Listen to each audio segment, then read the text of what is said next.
Hello, welcome everybody. My name is Ernie Gonzalez, San Jose State football beat writer. I'm here with Tysyn Parker, a linebacker for San Jose State football. Second year. Tysyn, what's the difference this offseason versus last? As a unit, as a whole, as a team, we came in the offseason more focused, like trying to get stronger, faster, just trying to work on the little things on and off the field as far as our team goes. I feel like together as a unit, we're like brought into the process and what our coaches are trying to get us to do on the field and off the field, and I think we're holding each other more accountable on and off the field too. Okay. Big difference in the linebacker unit this year is obviously the departure of Frank Ginda. First of all, what did he leave behind?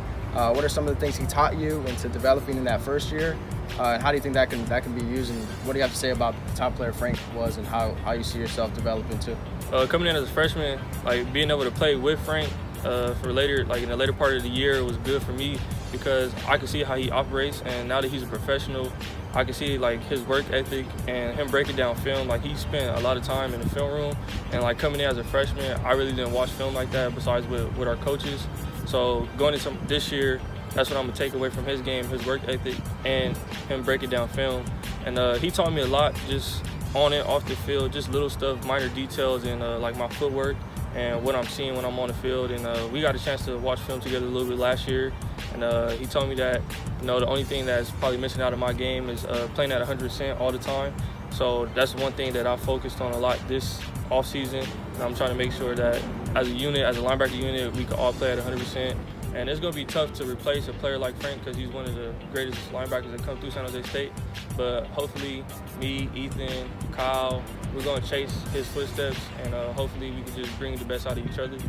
That's something that I've seen been trending with this football team, especially along the Twitter lines where 100/100, something that's kind of trending within you guys. Something funny actually, Frank Ginda was actually right here.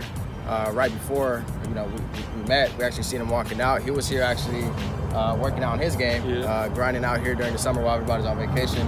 Is that something that you guys are trying to implement as well? Yeah, I mean, even like football never stops this year round. I think like a lot of people don't realize that. Like even when we get breaks and stuff, we still have to maintain our body and maintain the strength that we got over the season or like over the off season. So it's really no off season for us. It's always working.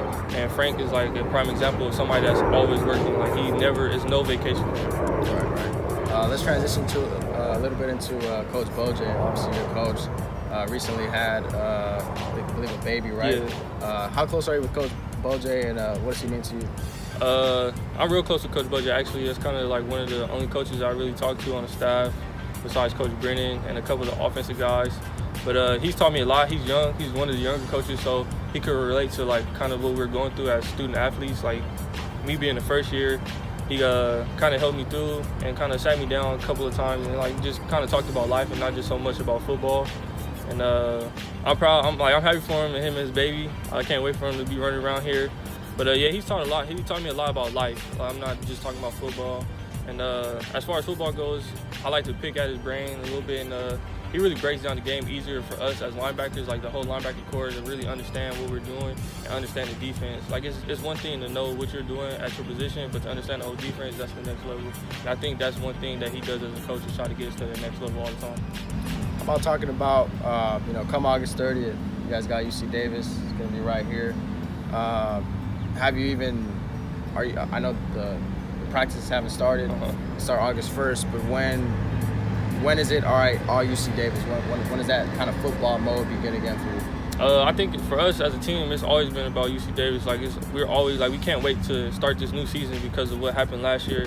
Like we ended our season on a win, and we want to carry that momentum into the next season. And I feel like all the work that we're putting in right now is for that first game. So we're focusing on UC Davis. Like that's task number one for us right now as a team. Like as far as getting better, is going to be task number one also. But UC Davis is our first opponent, and we want to make sure we come out with a bang. Last season, you guys got a little bit of medicine from Utah, your first Pac-12 school that you faced. Mm-hmm. This coming season, you got two Pac-12 schools in the month of September, Washington State, followed by Oregon on September 15th. What do you have to say about Pac-12 schools? How do you think that type of level of competition differs from maybe Mountain West competition? I honestly don't really think it's a difference in between the competition, because some of the guys that's on the field that I play with, I know a lot of guys from Oregon that I played with in high school, and as far as Washington State too, I know a couple guys on their team. I just think it's the mindset going in. It's like everybody gets Power 5 football and everybody hears Power 5 football and they just like, ooh, it's Power 5. But football is football at the end of the day. Boise State, San Diego State, like all these teams in the Mountain West play everybody in the Pac-12. Like, you can't run away from good teams. So I don't feel like it's really any difference. But, I mean, you also have to be on your A game when you're going against some of the top guys in the nation. You talk about your high school, you talk about good teams. Last season, of course, Texas being a big one. Like I mentioned, Utah. And then you talk about your high school, a lot of Sarah High School, a lot of good talent out of there. How does that high school kind of, or at least in your past, kind of prepare you for this next level? Well, every day at practice, I'm going against some of the best people at their position or in the country. And it's just good to go in every day, go in and battle with guys that's at the top of their game. And you always got to compete. Like, you can't come out and have a lax day, just like in college. Like, honestly, Sarah High School is like a step below college. I feel like every day you have to go in and you have to have that mindset where I'm going to beat the guy across from me, or I'm going to be better than whoever's next to me. So you got to have that mindset every day.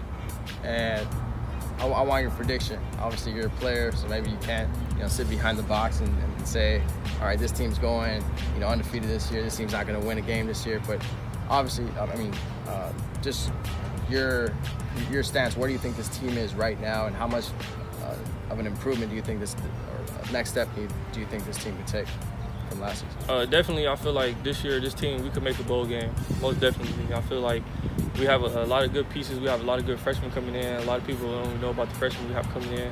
But we have a lot of key pieces that we brought in for this incoming class to help us out with depth and to battle and make us work harder.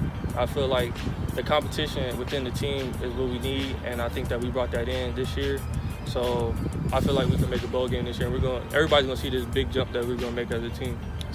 That's a good mindset to have. And Tysyn, any last thoughts you want to say to the Spear or any Spartan faithful out there? Make sure y'all come out first game, August 30th, and watch us play UC Davis.